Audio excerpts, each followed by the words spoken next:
nomination. We could just trade them all in right now. This one's all I can for me.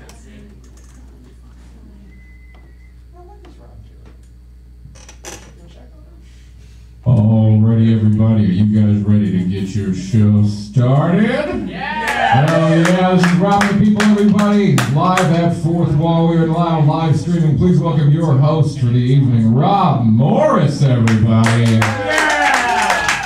Yes! What's going on, Fourth Wall? How you doing? All right! Yeah. Keep going. Yes! All right. Thank you guys so much for being here for the very first episode of Robbing the People.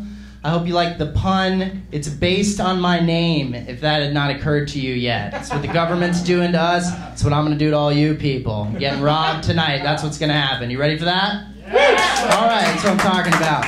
I want to thank really quickly, it's happening. I want to say really quickly, if anyone's watching at home, if you're catching us on the live stream, we appreciate you watching. If you're watching this after the fact, that probably makes a lot more sense, honestly, because we're on at 11:30 at night Pacific time. So the entire country's asleep. There is no late night show that I know of that's on later than us. Carson Daly's asleep. No one else is doing this but us. So I appreciate if you're watching this at all. It means a lot to me. We are broadcasting from fabulous North Hollywood, California. Yeah. We love North Hollywood. It's yet another show from your coastal elites. So that's how that's going to go. And it is what it is. But it's North Hollywood. If you're thinking like, wow, that sounds very glamorous. Wow, you are off base. It is a fun place to be, but we are definitely broadcasting from under a highway next to a river in a strip mall next to a 7-Eleven. So it's we're all living that Hollywood life. We're glad you're here with us. It's going to be fantastic. This is a new show. This is a new thing that we're going to try to do here. This is one of my favorite places in LA, to be totally honest with you. I get serious for a second. It really is. It's an open mic theater here in North Hollywood. Some of my favorite comics from people who should absolutely be the best, most famous comics in the world, all the way down to people who should have already quit. It's absolutely everybody in between. It's great. No, it's good. It's a good combination. But I found that some of my political, topical humor was not always landing. So I thought, what would be a good way to work on this material and get people engaged in some of the things that I'm passionate about. Would be to hold people ransom at 11 o'clock at night and force my jokes down their throat with extra lights on my face. So that's what I'm doing tonight. That's what we're gonna do. It's been crazy. I feel like first of all, I'm gonna stop saying it's been crazy, because it's been crazy for so long that word is fucking meaningless. It means nothing anymore. Brett Kavanaugh is gonna be the new junior court justice. How do we feel about that? Are you a fan? Okay, cool. So we're not on board. Well, guess what? You're right along with the majority of Americans. Most Americans oppose his nomination and confirmation, but that's where we are. It's a balance, though, right? You have to balance the court out, and I think, honestly, Clarence Thomas is finally going to have someone who's going to teach him about the internet porn. You know what I mean? He's still messing with Long John Silver, I'm pretty sure. It's he needs his own little Billy Bush. He needs someone to talk to get his locker room talk out. You know what I mean? He's in the locker room by himself, Clarence Thomas. No, we all, we got to get along. You got to think about the things, I think. This is what's important right now. One of the many important things is that you have to focus on the stuff that's going to make you feel better, honestly, in those little moments that you need to get through the day. And I'd like to give you one of those moments right now. You ready for one? To feel a little bit better about your day? Yeah. All right, okay. So we all know Sarah Huckabee Sanders, right? She's the press secretary who comes out and lies for the president, right? Yeah. That's her job. And are you lying for a liar when I'm lost in the rabbit hole of it. Who's to say if that's really what she's doing? But she comes out every day, and here's the thing I'm about to tell you. It's about to make you feel great, okay? She's 36. She's 36 years old. That's crazy. Close your eyes for a second and imagine her in your mind, okay? Your mind's eye, the furrowed brow, like, no, not you, no, not you, absolutely, he should be king forever. Imagine that lady for a second. She's 36. That should make you feel great about yourself, right? The last time you looked in the mirror and you're like, I'm not really sure, I don't like the way that the cheek and the bone and the contrast, you know, fuck that. You look great, baby, you know? As long as you're not putting babies in cages, you're gonna keep looking great. That's how it works.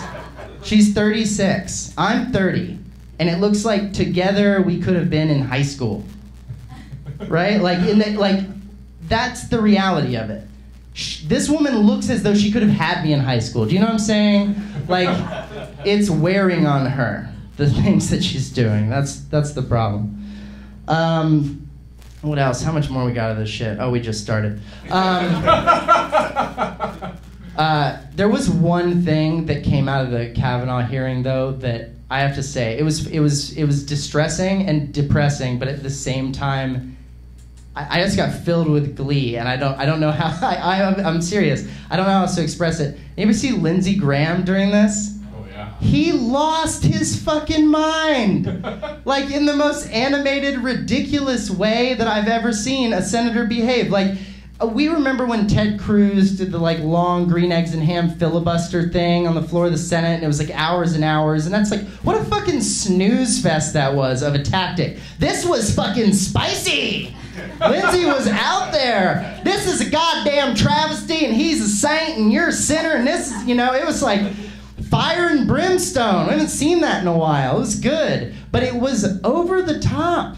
It was too much. You know what it reminded me of? And this is, I think, why it got me, because it reminds me of a bunch of people I grew up with. That's really what it is. Like, it's like he just lost the election for treasurer of Glee Club or something. You know what I mean? Like, he was so like, this is goddamn disgrace. We don't need as many pitch pipes, Kevin. You know what I mean? He's very frustrated with how it's all going. Didn't get his cabinet position. The audition went well. We'll see how it goes. Hasn't come out yet. So I want to say on this last note, before we move on to the panel, which I'm very excited about, we have some awesome guests for you guys tonight. It's going to be super fun. But before that, I want to mention something that I think speaks to, I was thinking about this on the drive over, speaks to why I wanted to do a show like this in the first place, and also speaks to why I thought it was okay to let another straight white man do a job like this. You know what I mean? I'm getting there. This is important, I think, okay?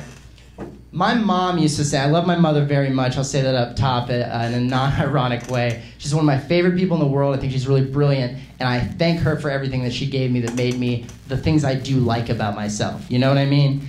And one of the things she used to say when I was a kid, I grew up in Texas, which is 48th and right on, which is 48th in voter participation out of 50. We were almost at dead last. I grew up in this state almost my entire childhood. My mom used to say all the time, I don't talk about abortion, religion, or politics. And she would say it all the time. If any of those three things came up remotely, she would just shut it down. I don't talk about abortion, religion, or politics. I'm setting it up like there's a joke. There's no joke there. She used to, there's not. She used to say that to me all the time. And I took it to heart in a really serious way. And so for the longest time, I didn't talk about those three things either. I felt that it was inappropriate. It was a way to make enemies. It was a way to split people up, was to have those conversations.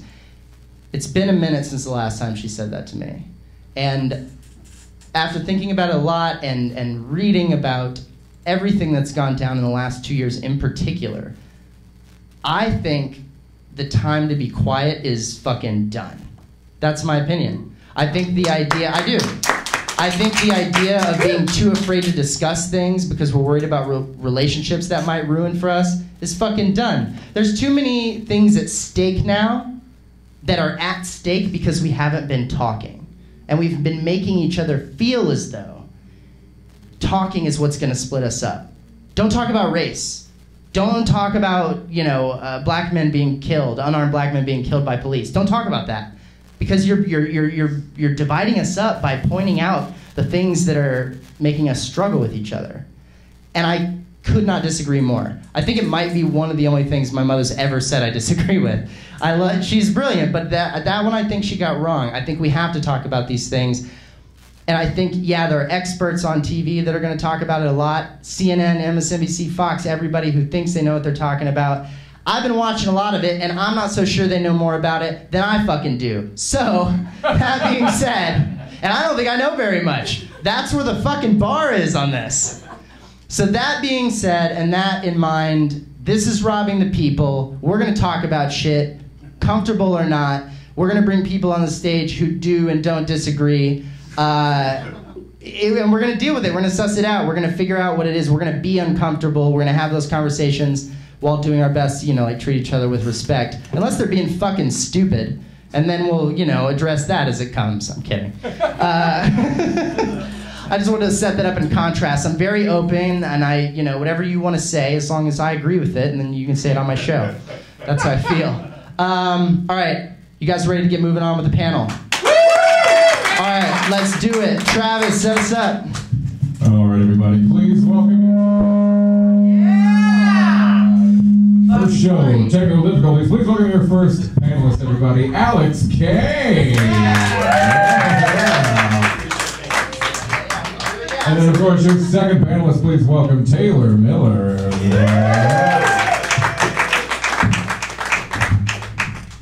All right, thank you guys so much for being here. Hold on, let me get my notes really quick. Monologue, nailed it.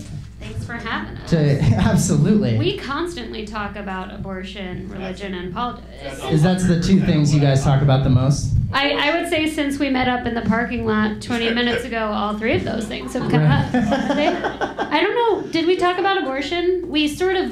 I think we glanced on it. There was that joke. You fixed it earlier when you unplugged it. I did fix it earlier. I don't know how I did that now. You know what's cool is when I was a little kid, I always wanted to host a public access show. And that's kind of gone out the window, but I feel like we're pulling that off all the same. You know what I mean? Like it's a similar vibe in the room right now. It's very like if you're not enjoying this program, switch over. Someone's making a birdhouse, That's the kind of stuff that's happening. Everyone in the room. There we go. There Look it at is. that. Yeah, Travis Clyburn. At Clyburn Comedy. Or just at the fourth wall. He's here a lot. If you want to come check him out. I pretty much live here, guys. Let's be honest. Travis is the man. I do want to take a second before we get going here. We're going to get into the panel discussion to introduce my co-host and producer, Mr. Travis Clyburn, everybody. I've got my own camera back here. Hello, everybody. I'm back here working. Yeah. Yay. He's going to be back there. He's the one who's deciding which camera is which. There's three of them, so he's got a madhouse over there to decide which of the three is going to be live. He's also doing all the technical stuff that might come up. He's also on that Google shit. So if we start saying some stuff that sounds off base, or if we do want to just check to see if we're totally full of shit, Travis will let us know one way or the other. That's like his thing. Hey, Travis, how old is George Clooney? I'll let you know here in a second. Yeah, it's not instant. He's not fucking Siri. Can I say one thing, Rob? Yeah. I think your monologue implied that Hollywood was really glamorous, like in comparison to North Hollywood.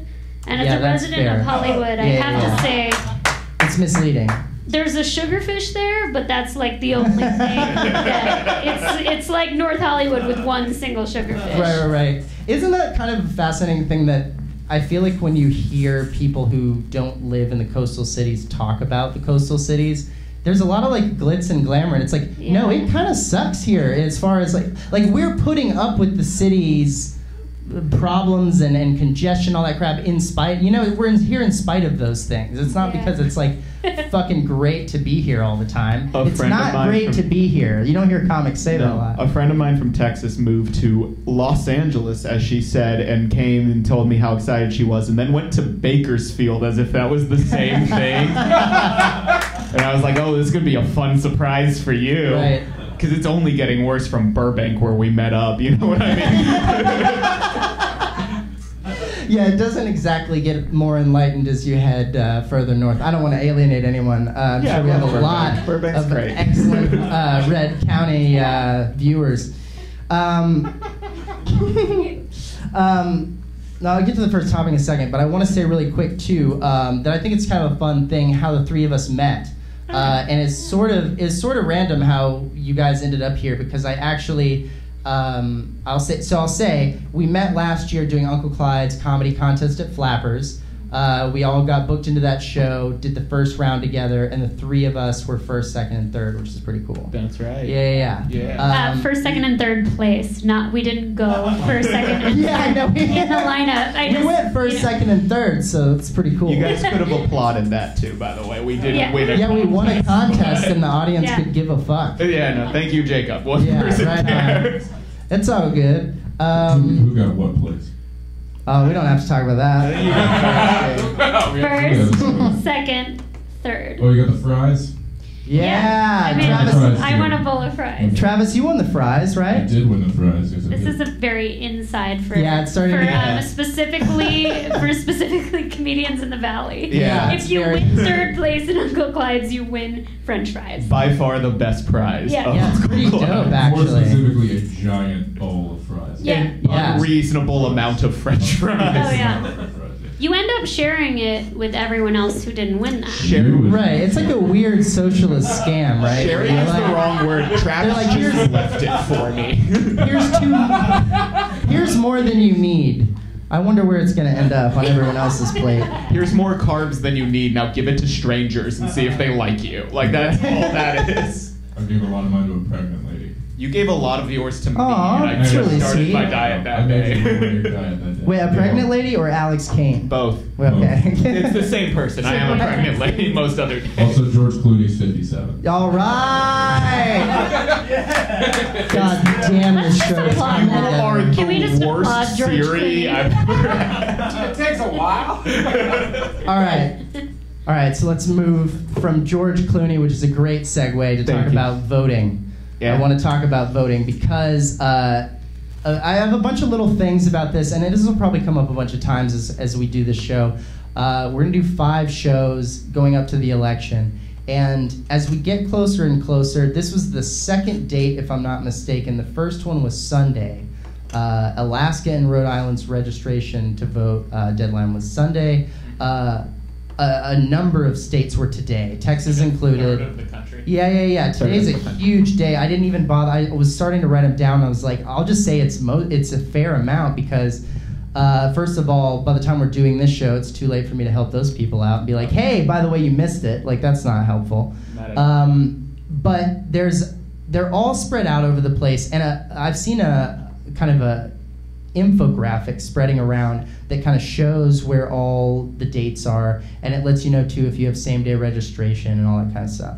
And one of the things that I found interesting and just bizarre is that we have these federal elections, and the states are determining their own weird, goofy-ass rules for how we're supposed to vote in those elections. And I understand there's more than that on the ballot. Like, we're discussing state things as well. But isn't it because you're voting for your state's senator right now? Yeah, absolutely. It's midterm. We're not, but a senator, your state senator is still a federal position. That's still in the federal government. Registration to vote, I do think, should all happen on the same day across the country. Like, it is. And it should be up to election day. So I vote absentee in Maryland still. Good idea. Right. Because car insurance is really high up here. Is that why you did it?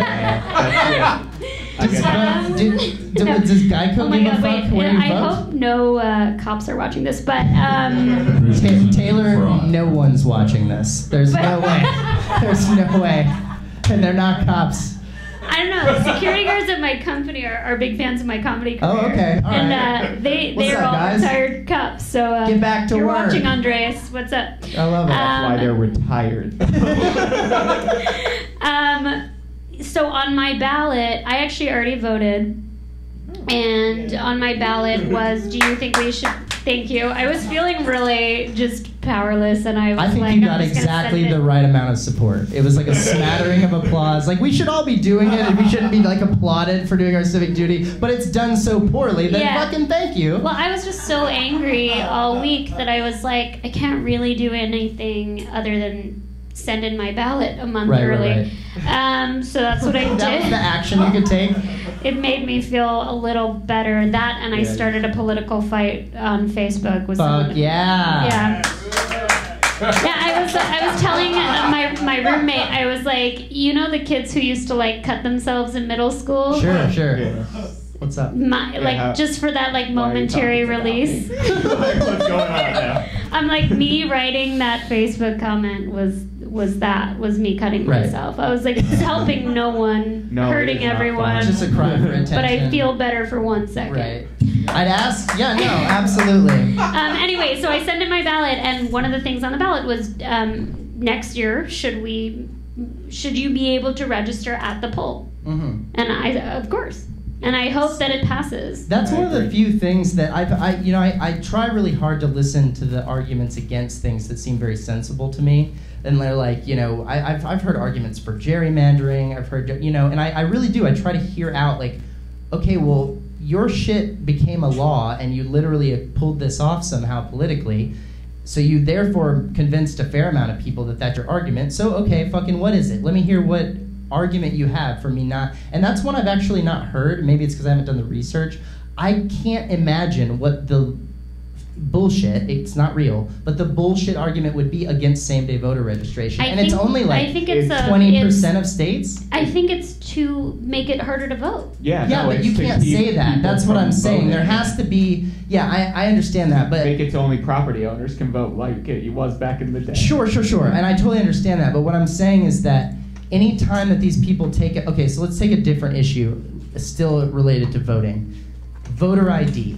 Right? That's a big thing that comes up all the time. Republicans are always for voter ID. Democrats are always against it. The argument being is that a lot of people who don't have ID, just so happens, for whatever fucking reason, fuck you, they don't have one. And most of those people are poor, and a lot of those people are brown. And that's the reason why, if you take that argument of like, why is it happening? Well, because of this. Yeah, but what they come out and say is, there's voter fraud.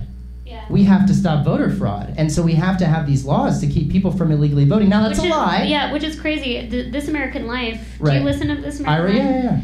Yeah. They did an episode on voter fraud and plug in a podcast.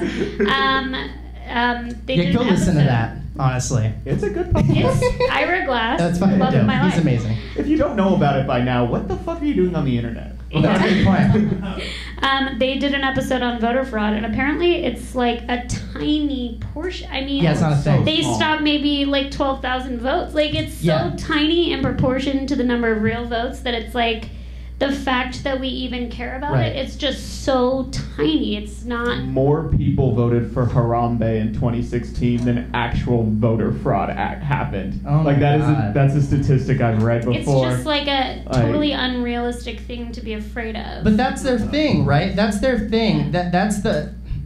We have these things that are totally reasonable.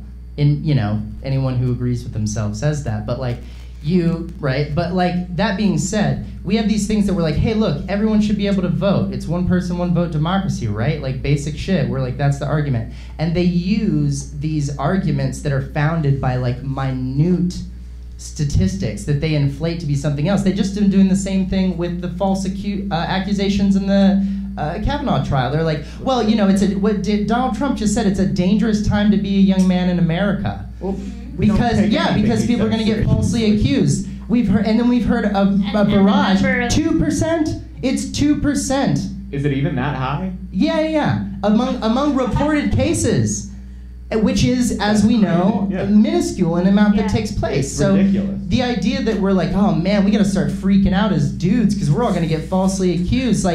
No, that's not a fucking thing. It's never not worth happened to it. me. I'm gonna speak for you. It's never happened to you. No. This isn't Yeah. a thing that I've ever had to deal with, or anyone that I've known has ever had to deal with. And I have had many friends who complain about the most bullshit things, and I grew up in Texas and Arizona, and it's never happened to anyone Right. I know who lived there. Which Yet is not to apparently say it's a it- major issue for Right. only political candidates. Right.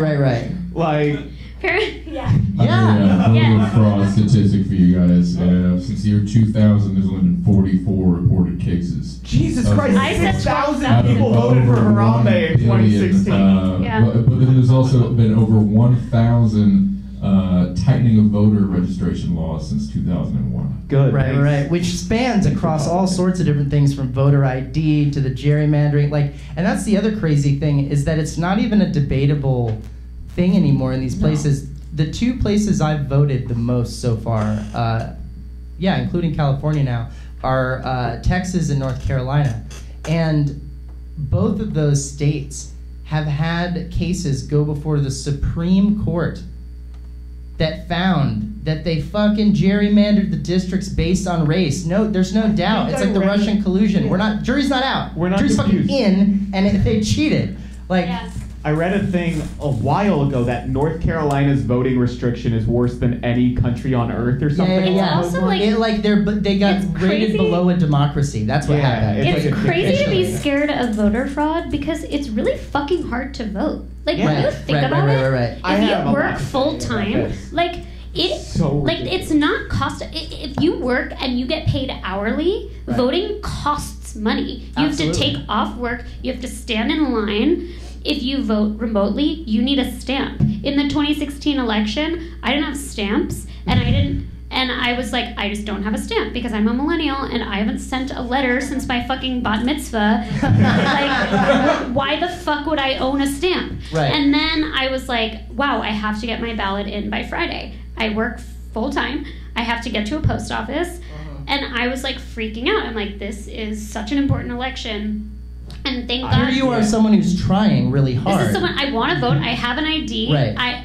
Everything. And I was a TA at NYU, and the head of my school walked around to every classroom and gave out stamps. She didn't even know that I was looking for a stamp, and she said, I want all of you guys to be able to mail in your absentee ballot. Right. I know millennials don't have stamps. And she kept saying, don't let the stamp stop you. Don't let the stamp stop. And that's how I got a stamp. And I was just like, this is such a little problem. But like, voting is not problem. easy. So Yeah. the fact I that have a people lot think on people are voting multiple times, or I'm like, who has the time? This is my thing. Why the fuck can't we make voting just a national holiday? Why can't that should be every a thing. year or at least once every 4 years we can take a fucking Tuesday off work to go to a public school down the street from us so we don't have to drive 45 minutes and lose a day of work? And who put forward fucking Tuesday? Why is it Travis? fucking Tuesday? Can you look up the origin of why it's on a Tuesday in the first before I do place? that, I wanted to point out in June 15th, 2018, the Washington Times did an article where they shot down legislation to tighten voter restriction again in North Carolina. Good. It quote That's good. unquote targeted African American voters with almost surgical precision. Right, yeah, surgical Federal precision. I've heard that court, line before. So in other words, fuck those guys. Yeah, exactly right. Continue. Yeah, no, I don't understand why we can't. Why do we get Labor Day every year, but Right. we can't have Voters Day? Yeah. Like other countries do that, where they give their citizens the availability to vote because they know it matters. But our country puts so much stranglehold on people who work because those are the people who need to vote. Those are the people whose voices need to be heard. The Do you people guys with think kids. the voting age should be lower? No. I'm not sure how I feel about I don't that. want a 16-year-old making I don't any mean to cut you decisions. guys off, but I really Have a really kid. do. Have a kid before you make But this. okay, I want I'm telling you. the 16-year-olds are the ones getting shot in their schools. Yeah. Do we want to get on So gun the- debate? Because, yeah, I hate guns, All and right, I don't before we- think that's... That's not on my docket for tonight. Travis, what are you going to say?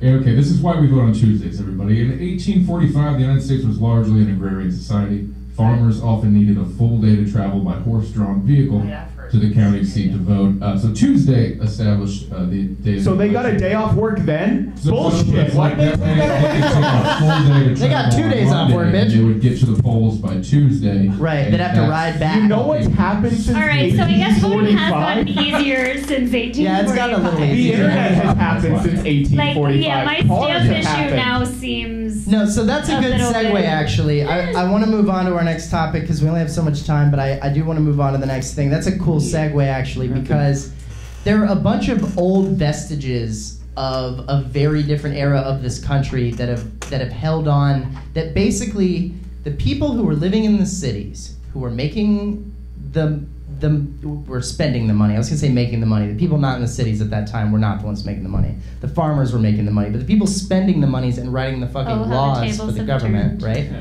And now, very true. But now, at that time, when everybody was making laws in the city, everyone who lived not in the city threw up their fucking arms every time that they were worried that it was going to cost them power. Over and over again. You see so many elements of it in our government. That is a great example. We're voting on an inconvenient day for us because they made it convenient for us over 150 years ago. That's fucking crazy. The fact that they were like, oh wow, it's inconvenient for you to vote because it takes you a day to travel there. Let's change the laws. They changed it. Maybe it wasn't easy, but they pulled it off. It's been over 150 years, and less so since that was a convenient day to vote.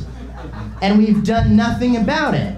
There's no initiative to help that out because there are these old traditions that at the time were meant to appease people that were worried they were going to lose power. There's a bunch of other things that fit that, and now they don't. The Second Amendment. Yeah, they don't. Yeah. Well, that's part of it. But the bigger ones, as far as how legislation is made, that are massive, so that's one, that's small. Big ones, Electoral College. How about the next topic I want to talk about, the Senate? Yeah. So here's the thing. If anybody's not super aware, the Senate is equal, right? Doesn't matter how big your state is, doesn't matter how many people you have in your state, you get 2 senators. That's how the fuck it goes. House of Representatives, we break up. And anyone who is a real student of history, I'm not saying that's me, but people who are have told me that that's how I operate.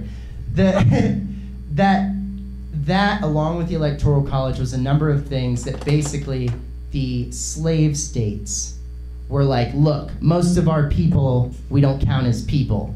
So we want the amount of power that one would have if they counted as people, because we have that many people, but they're not allowed to be people. So we made these acquiesce to be like, all right, fine, you all can have 2 senators. So Orrin Hatch from Utah and Mitch McConnell from Kentucky are making major moves that decide things for a vast majority of the country that time after time over the last administration and a half, right, have done things against popular opinion. The Senate regularly votes against popular opinion. They elect, they're putting people on the Supreme Court against popular opinion. They're trying to take down the Affordable Care Act against popular opinion.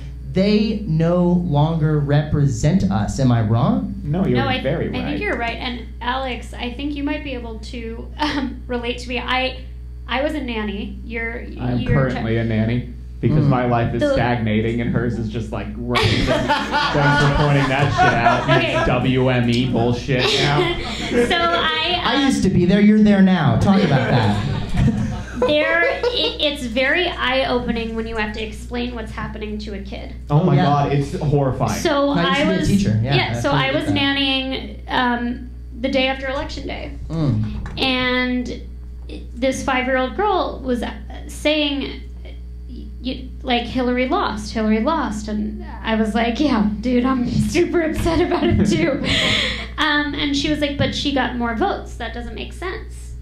And I was like, yeah, like it doesn't make sense. And just looking this 5-year-old kid in the eye and trying to explain to her that 3 million more people wanted this woman to be president, right, and she's not president. Yeah. And when you're explaining it to it, like, we've accepted that, we've been conditioned, like we lived through Bush and Gore. Right. This isn't the first time it's happened in my lifetime. I'm only 24. This is the second time someone America didn't want to be president is president. This shouldn't happen. Well, and not to mention that a Republican. This is another thing that's interesting. What year were you born? 94. You were born 94. Actually, going back before you were born, a Republican has not won the popular vote but once in your lifetime.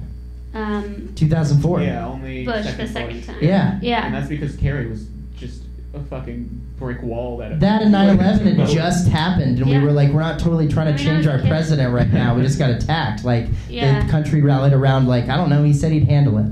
Like, is that a good call? I don't fucking think so. But that's what it felt like at the time. But I also feel like I've been conditioned because I was a little kid when it happened with Bush and Gore. Right. And, I remember it being explained to me, but it was also just like, I remember my parents being like, yeah, the Electoral College, like, we live in America, that's how it works. And then I The was shrug having of the that- shoulders of the old, yeah.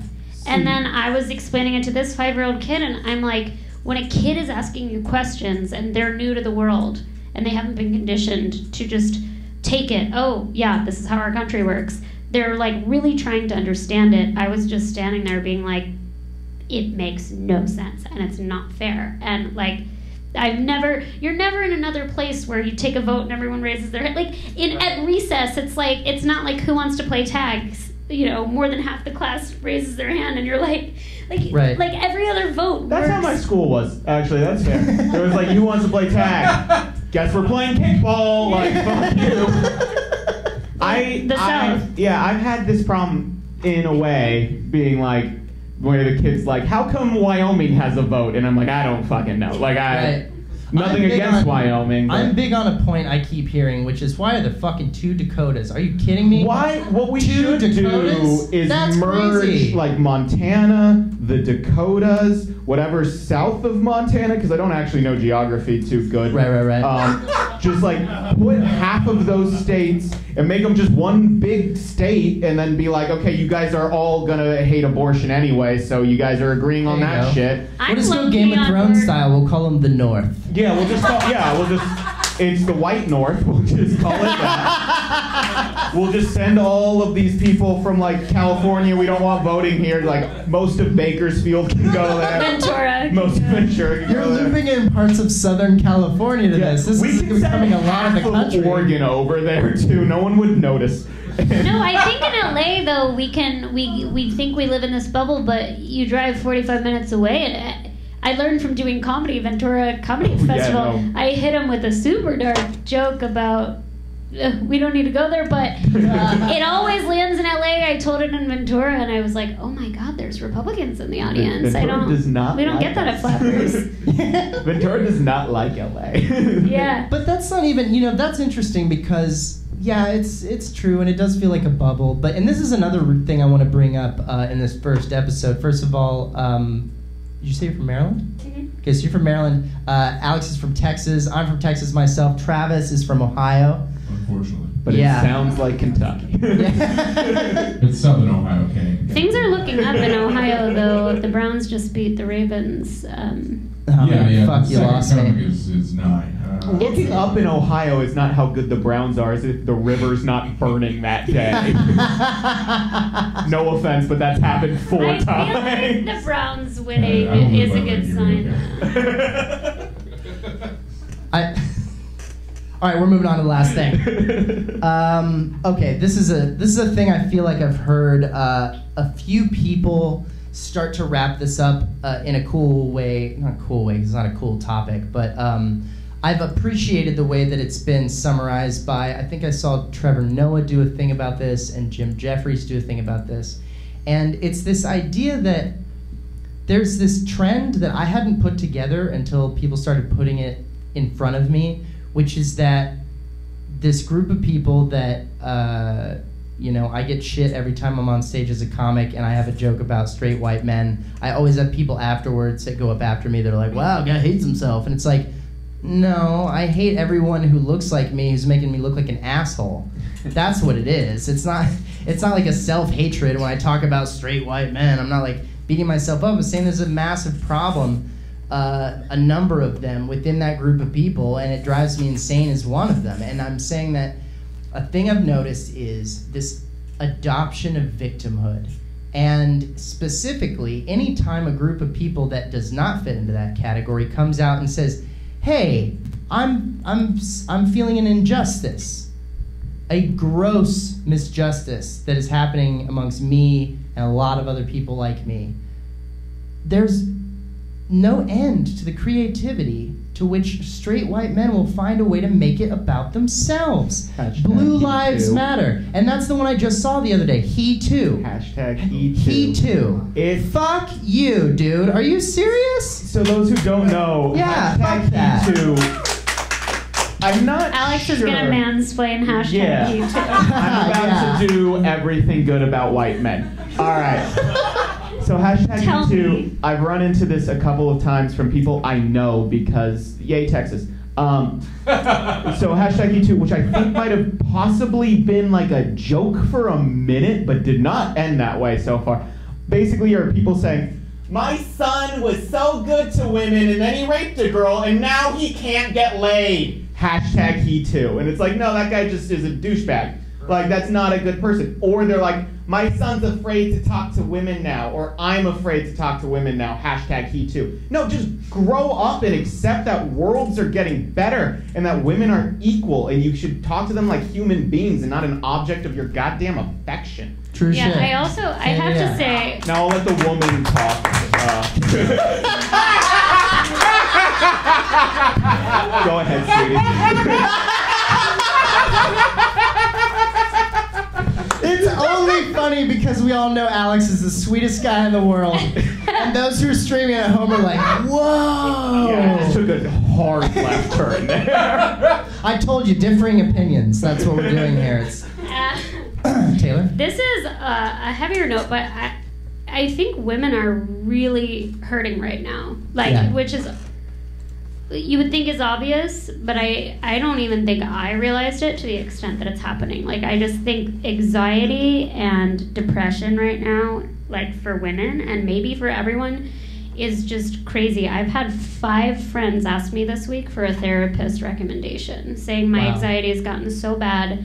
And that's only because I'm a pretty ballsy stand-up comic who constantly posts jokes about going to therapy. And Right. so people know that I have a therapist. And I've been shocked the last 2 weeks at just everyone. Who do you go see? What insurance do they take? People don't talk. Women are really hurting. Yeah, For obvious reasons. I mean, a rapist just got put on the Supreme Court.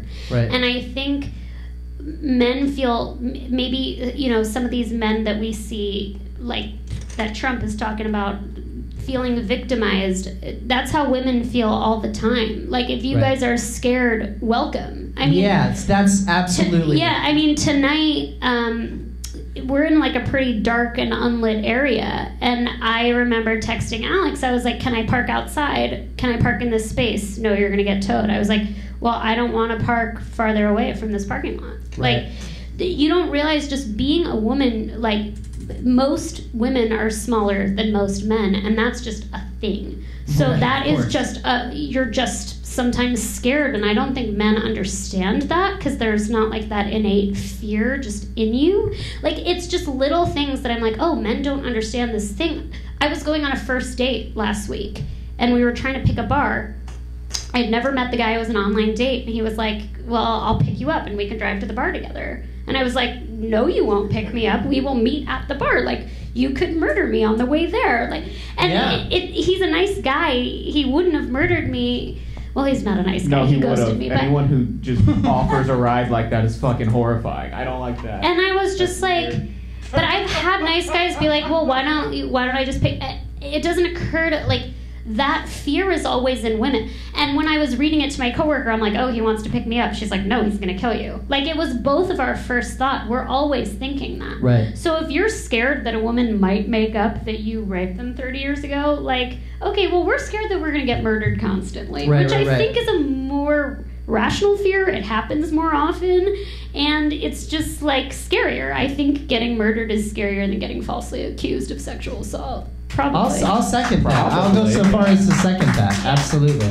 I can't agree. I'm just kidding.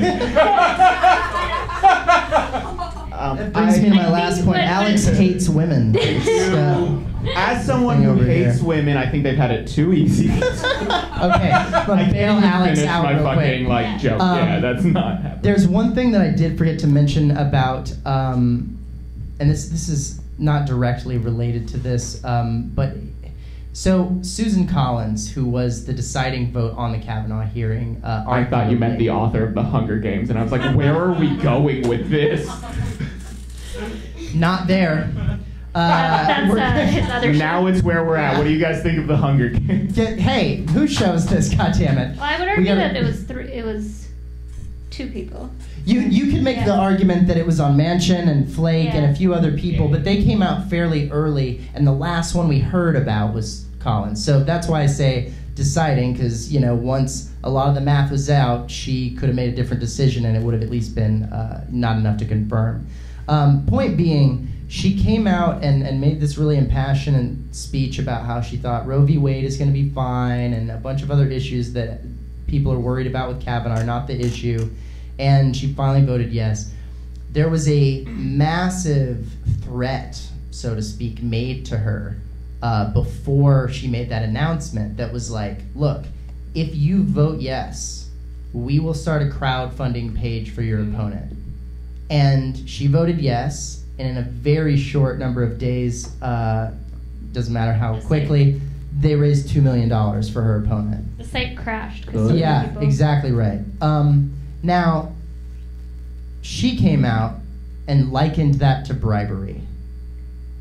The idea that all of this outside money was being held over her head before this vote, she considered, and I'll say really quickly, no, I'll throw it to you guys and then I'll tell you what I think about it. But she and a number of other Republicans immediately stood up and were like, yeah, because that's one thing that Republicans are really fucking upset about right now all over the country, is that their opponents are being funded by everyone in the country, because political campaigns, like everything else, is being socialized and put on media, and the geographic locations of where we are a little less significant than they used to be when it comes to knowing that the power in the House and in the Senate affects all of us. So that's why, yeah, I'm from Texas, so I'm giving to Beto O'Rourke, but I'm also giving to other candidates in other places that I'm not fucking from, that their opponents are going to love to throw at them and be like, they're getting all this Hollywood money. Look, he got a donation from Los Angeles. And it's like, good. Yeah, because people in Los Angeles, like other people in other cities, want to do anything we fucking can to get involved in doing what we were talking about earlier, which is removing the power from this group of people who are making decisions not in kind with the American majority. I think this goes back to what you were saying earlier of using a really old system to define what's still happening. Because democracy was created for everyone to feel like they were a part of it. I mean, like, think of when George Washington was the president. That was literally like, we want everyone here to have a vote. Well, all the white male-owning, or like land-owning males. Right. But yes. Sure. Yes. Sure, but it wasn't like everyone expanded, but you're right. That was so like rude of me. I wouldn't have been able to vote. No, it's true, and it does get glossed over a lot. And I only pointed out in the way I just did to you because the right likes to use that argument. They like to be like, this is what they intended and this is what they wanted. Let's be super clear. A lot of them wanted slaves. A lot of them wanted to make sure that anyone who wasn't like them had no power. They just wanted to make sure one guy didn't have power. They wanted to share the power with other guys that looked just like them. Yeah. That was wrong. I have an issue with them calling bribery for this. So what they're saying is bribery is people saying, hey, we will fund you or fund someone else if you vote for or against our cause, which is how politics works. Democracy, right? That's just how all political parties have always worked. If you vote for what they want, they will then pay you. I'm not saying that that's right, but that's how every election works. And Trump it's not going into personal pockets. Like, when you contribute to a political campaign, if that person goes and buys a fucking coat with that campaign money, they go to jail. That's against the law. Well, they don't if you work for Trump. Well, yeah, that's fair enough. Many times this year. Hey, but they fucking are. Paul Manafort's going to jail. Yeah, and he did exactly what I just fucking said. He took that money and he bought a fucking coat. What is that about? What is this like? Also, what is it about that some like Trump's under investigation? Right, yeah. How did he get to pick a justice? Yeah. I mean, also, going back to the justice thing, why did he die on this hill? Like, why is this the justice they had to go with? Why not pull him and immediately nominate someone else? It's because November 4th is election day, and they had to get a Republican confirmed before we hopefully take back the Senate. But yes. Why did I say fourth? I think it's my friend's birthday. They could have just picked someone else off that fucking list. Like, this is such a fuck you to women. Well, the main thing I've heard, I don't know what else it could be. The only thing that I've heard is that he's the only one on that list who's verifiably said that a sitting president can't be subpoenaed.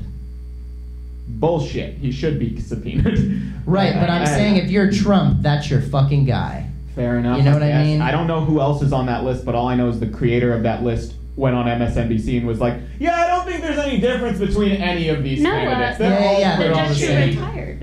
the list, right? I don't exactly know who put the list together. I'm sure it was a committee of people that I put thought it together was, the list. I can't think I of bet his it's a name. committee Kennedy? of like 3 or 4 Yeah. white guys. No, I don't think it was I Kennedy. think Justice Kennedy had something. Not Justice. I thought he- Senator Kennedy or which? Justice. John Kennedy? Yeah. It's a group of people, but the guy Siri? who went on was Siri. Who made the list? Who made the list? Un momento, por favor. We'll talk about one more How thing is while it you look that up. the legal Siri now? God damn. It's just That was really mean, and It's I meant so it as a joke, crazy. and nobody laughed. So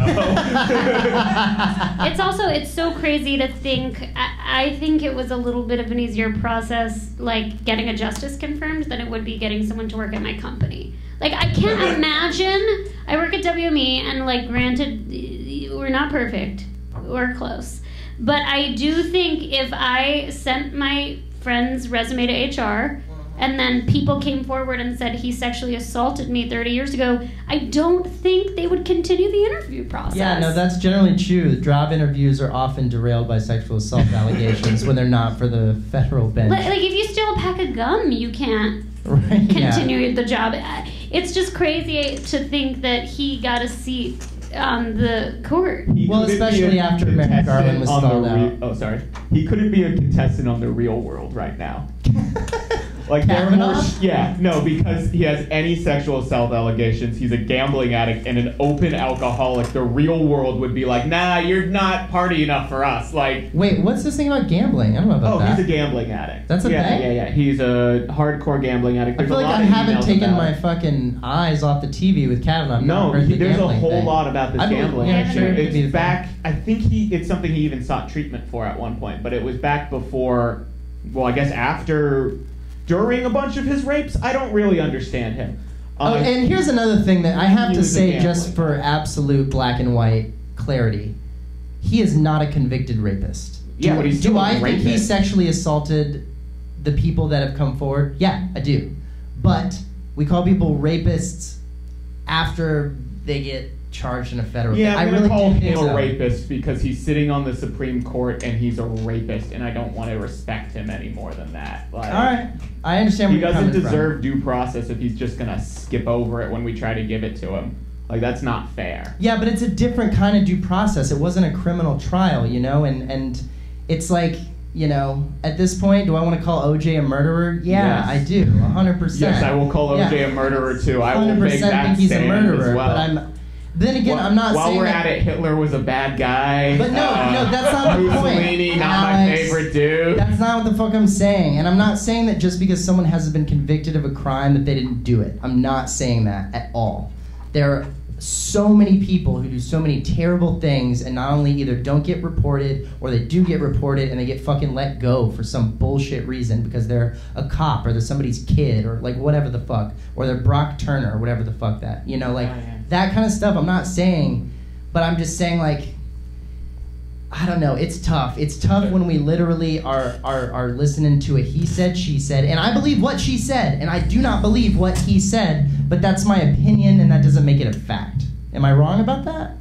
It feels unfair to call him a rapist. I think he's one, but it feels unfair to call him one like it's an unequivocal He's fact. just a real shady motherfucker. He's a shithead, and I don't like him, and I wouldn't have voted for him, and I don't support him, and I think he did all the things they said. Also, Siri finally has an answer for you guys. For which one? We've just both installed of the it, lists clearly. that the Supreme Court of the nominees, both lists were assembled by the Federalist Society, Right, yeah. 2020, and the Heritage Foundation, which is Neil Also Gorsuch and Thomas Hardiman, and Bill Pryor, apparently. Gotcha. So, no, I don't think Kennedy actually had much, if anything. Yeah, I don't think he had any pull at all. And besides, he was I want Kennedy to sign everything. he was a slightly moderate, right. He wouldn't have put forth so many other people that were on that list, I don't think. But yeah. I think it's tough, right? Because we have. I'll sum it up with this, and I'll say that this is kind of. Let's go to the closing. Do we have any comments, by the way? Do we get any feedback or anything that we want to respond to? Questions? Yeah, Yeah, we can do that as well. We've got Yeah, we've got about As 10 far as minutes online left. comments, the only one, Chris Corbin agrees that Election Day should be a national holiday. So Thanks, Yeah, Chris. 1 point for me. Oh, I'm glad that came back up because I will say, while that's fucking great, and to move it to Sunday or something Yeah. too, get it on the weekend. But here's the thing: even if you make it a national holiday, even if you put it on the weekend, if you wait fucking tables, that doesn't help you. No, like there's still going to be issues around You it. gotta There's be able to early vote by mail. So many Yeah. of the It's issues. so easy to vote in California. Like they mail me my shit. I get so much information, and the ballot comes super early. It's all made out. Like it's so bizarre to me because I haven't lived in a state in so long where they actually do try to roadblock you. That like since I've been here and I've been voting in like every single local whatever, do you so think, easy. Millennials don't have cable. Many. Right? Yeah, I know. And we only watch streaming. And I actually just moved in with 2 roommates, and we thought, okay, we have 3 people, we can pull our money together and get cable. And I have cable for the first time in 3 years. The poor choice. And there's all these commercials talking about voting day and all the things on the ballots, and I was like, wow, like this is so helpful. I mean, there's of course propaganda and stuff, but just Right. even when you hear something you don't agree with, I'm like, oh, now I know. Like, I'm not voting in California, but now I know this society is opposing this number on the ballot and this. And I'm wondering if not having cable or not having the 3 channels like our parents did is affecting some of our knowledge, I guess, or just some of our awareness. For one, I get the same commercials on Hulu, and before YouTube videos often. So I'm not sure how much that does transition or To not. be totally fair, it's not the same. It might not they're be. different ads. You can But- skip it after 3 seconds. Well, that and That's on demographics, YouTube. like Yeah, literally the way no. they sell the ads are a little bit But different. my point is, I've always had issues with those ads because one, they often only give one side of what the actual deal is. Like, I'm so tired of just an ad that's like, hey, we say no on Proposition D because the roads need to be safe. And you're like, what the fuck is Proposition D? And you look into it and like, yes, it'll fund the roads, but also it'll fund tobacco companies for some. This is something that happened in Missouri, Right. not here. So like, No, they tag team they bury legislation together, and they bury little stuff the in what pork seems like that's bigger. in Yeah, there. right. And like, so I remember in Missouri me voting on a proposition that directly took money away from my schooling at the time because I was like, yeah, the roads need to be safer. Our roads were fine at the time too. Like, I looked at a list of like crumbling infrastructure, and Missouri's not towards the top, but like, they are the most selling like cigarette state. Like, they sell more cigarettes than any other state, and I help fund that in a way. And I'm not Right. sure how I feel about that. Well, it's tough in California because one of the things I say to a lot of people I've lived in swing states and red states, and now that I live in a very blue place, one of the things that I say to people is, in those places I used to live, they're still having a debate over what the problems are. They don't know what the fuck the problems are. They're like, we have to make sure the right people with the right genitals go in the right bathroom. Like, they're fighting over stuff that is so not even a thing we need to spend time on. Thankfully, for the most part, in California, we can agree on what the problems are. How to solve them, that's fucking different. That's what's on the ballot. And that is very tough because those infrastructure bills are fucking confusing as shit. And Just not an English. and they're double-headed, so like they're half, for this, half for that, and they're basically come out and both sides tell you that there's a problem. They agree on what the problem is, and you're like, yeah, that's a problem. It's like they come out on the left, it's like, oh man, too many homeless people, and the right's like, we agree. But the bill is like, do we redistrict this area and put some funds into a housing program? And they're like, it'll help. And they're like, it'll drive down costs. And it's so much to keep track of. My Try to wrap your brain favorite thing around on that. these like homeless bills are always like, the left is like, well, maybe we should fund like some housing, and then the right's like, nah, we should just fucking kill them all. Let's just murder the homeless people. See, I haven't seen that on the ballot. But they say it in funny words, you know what I mean? Can I circle back. I didn't have the right words at the time when you No, guys were please do. debating about the rapist thing. Oh, Your I want to opinion hear is that. stronger than mine on this. I want to. No, I don't know. It's hard to talk about, so I was just trying to like think about what I wanted to say. I think the mentality, it is he said, she said. It is 35 years later. There isn't DNA. There is like DNA like evidence and a rape kit and all that. But I think the mentality of we can't call him a rapist because there's no proof is why a lot of women don't come forward. Yeah, that's fair. It's that mentality. It's we can't prove it. And I know that as someone whose friends have been raped and who my friends have told me. And like, are you going to tell anyone? Like, no one will believe me. He was my best friend. He was I can't prove it, and no one's gonna believe me because there's no proof. I think that mentality is what makes women terrified to come forward. I absolutely understand where you're coming from, Yeah. and I don't want you to misunderstand what I mean by it. I think that's absolutely what I said, and what I guess what I'm saying is like I believe it, and I think that I also don't think you're wrong. We don't have proof. We don't know, and that's why I didn't talk when you guys were going back and forth. I was like, I don't disagree with you. There is no proof. He might not have done it, but at the same time, because of that, it's like a catch-22. But can't we say? This is what I mean though. We have to agree on the exact words that we use because they matter. And I think we can agree that most of us can be like, so Brett Kavanaugh, the probable rapist. Yeah. That's fair. It's super likely that's the case. But to remove that word probable and to just be like, that guy is a rapist. Period. We know it. I don't want to hear arguments against it. It's impossible that he didn't. That seems unfair. But I understand where you're coming from 100% because I'm not of the argument of like, oh man, it's getting dangerous now. We're all going to get accused. I don't feel that way. I really don't.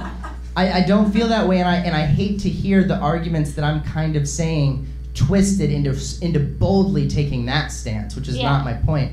But there is such a thing as due process. There is such a thing. And that happened to a large degree. Yeah. It got processed, not fucking fairly, but even unfairly.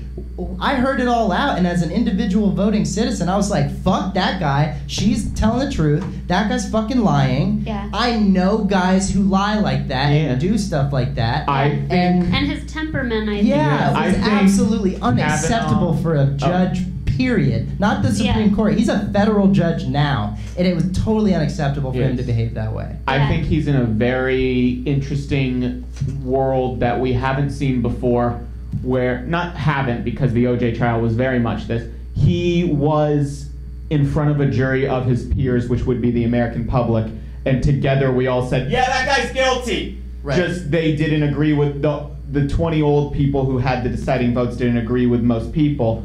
So therefore, by due process, by the way the Constitution works, in my opinion, a jury of his peers decided he was guilty. In my mind, that makes him guilty. Yeah, I don't know. I You're really. talking about mob mentality right now. Yeah. That's fucking dangerous, man. That's the biggest thing and the biggest point that I hate to make because it's such a fucking alt-right douche point to make. But if you start agreeing with just a mob of angry people, then that's mob mentality. You might as well just fucking burn Frankenstein down. You know what I'm talking about? Like, Yeah, I you agree, could but argue that that's what's happening on the right. Like it's a mob of people that are everywhere. refusing to accept That happens from people not wanting to actually do the research. And I'm not saying I didn't watch the Kavanaugh hearings and read a bunch of the shit about him. I'm saying from people who were informed. That's the difference, in my opinion, between mob mentality and an informed decision. Mob mentality is not learning about what's going on and making your decision based off what people around you or like far away from you are saying, because that's just easier. And we do that with everything. Like I hate In-N-Out Burger, and I have been there one time, so I could not make up my own mind. I just know everybody else loves it, so fuck off, In-N-Out Burger. That's mob mentality. It's just very, very tame. Yeah, but to use the word mob to describe a bunch of people who are passionately protesting about something that really means something to them, I think kind of demeans their point. And it's been used by Mitch McConnell over the past week to describe the people violently not violently, I mean emotionally violent. Yeah, vehemently protesting Kavanaugh outside the court, which, you're not even allowed on the fucking steps. and they crowded this with hundreds They of arrested people. Amy Schumer. Huh? They arrested Amy Schumer. There you go. They and Mitch McConnell comes out and says like, "Thank you to the mob for energizing our base by looking crazy." That's how he sees it. To him, he's like, "You guys are fucking crying like little babies, and all the people who support us are gonna go out and vote because they're gonna be like, oh my god, these babies are in charge." I think that's the thing that shakes me most about this country is that I have surrounded myself with a group of like-minded liberals, and I think we all surround ourselves with a group of like-minded people because we want to be friends with people who have the same values as us. And we want to hear that we're right. So then when you hear it from the other side, it's like, whoa, I didn't even think of that. Like, right. I read that today, that Mitch McConnell said that. I'm like, that's... When I look at the mob and I saw those people get arrested, I was like, yeah, like, everyone's angry. This country's angry. And then when I heard Mitch McConnell was like, yeah, they're getting people out to vote, I was like, that didn't even occur to me. Right. And also, I want to say this too, and let me make this like the last point, and then I'll close it out.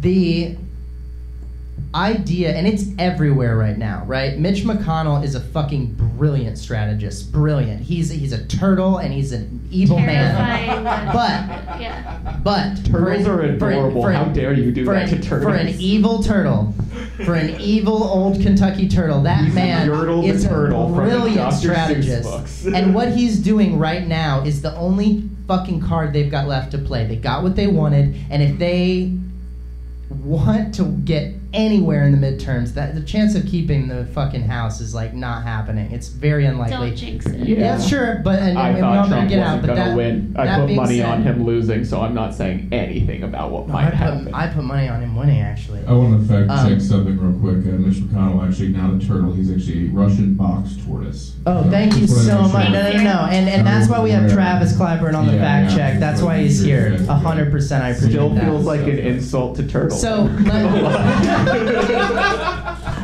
me wrap this up. So there is this strategy out right now that's saying, hey, you guys are all energized and upset about Kavanaugh, but the way that you handled it by, trying to have an FBI investigation and treat her with dignity and respect, they've gone on and on about how the Democrats on the Senate Judiciary Committee behaved outrageously, and there's this false equivalency about how there was a circus on both sides, and they're both nuts, and they're playing. And if you pay attention to the narrative that the party is putting out right now, because that's the other thing, they're always on the same fucking page, and that's why they fucking win and we fucking lose, is because they get on the same page and they're all like, we're all gonna say this, and some of them are like, I don't think that's true. And they're like, shut the fuck up. We're all saying it, and that's what we're gonna do. And they say it, and they say it, and they say it, and they say it until it becomes this reality that their base lives in. And that's what they're doing right now.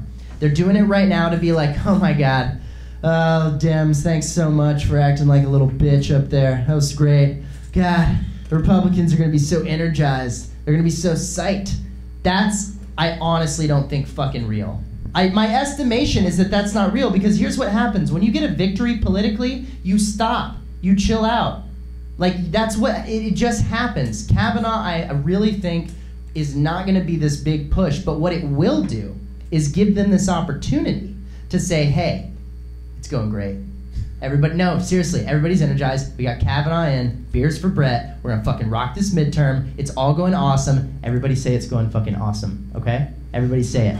Fucking say it's going awesome, so it will. That's what they're doing. And they're coming out chuckling and literally laughing at these women who are weeping about these traumatic moments that they are reliving in the wake of this confirmation, and they're fucking laughing at them, which, again, they clearly didn't watch the hearing, or maybe they did, and that's how evil they are. The laughter is the thing that she pointed out was the most memorable, most stuck in her brain from the trauma, was them laughing at her during that whole thing.